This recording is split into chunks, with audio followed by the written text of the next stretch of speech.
Hi guys, my husband requested for his beef burrito. Chili powder, onion powder,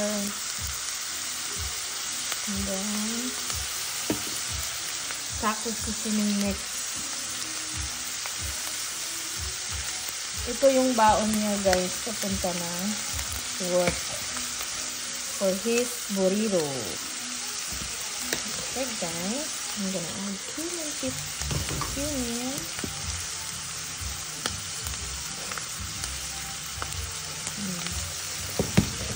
Garlic powder,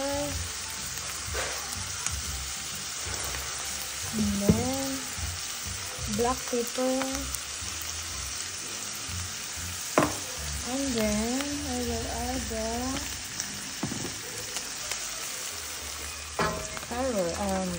patatas.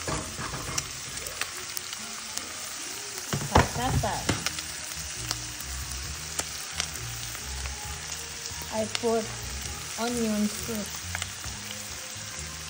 1 onion.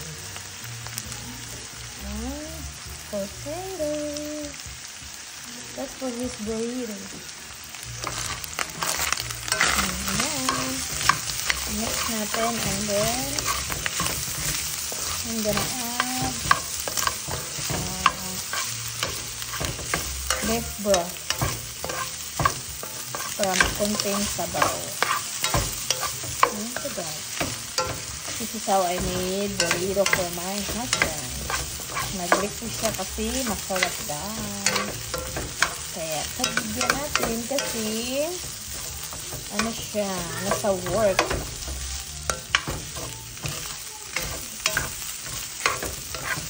So guys, lalagyan ko lang siya ng konting beef broth. So bye-bye. So bye-bye sa. So bye-bye.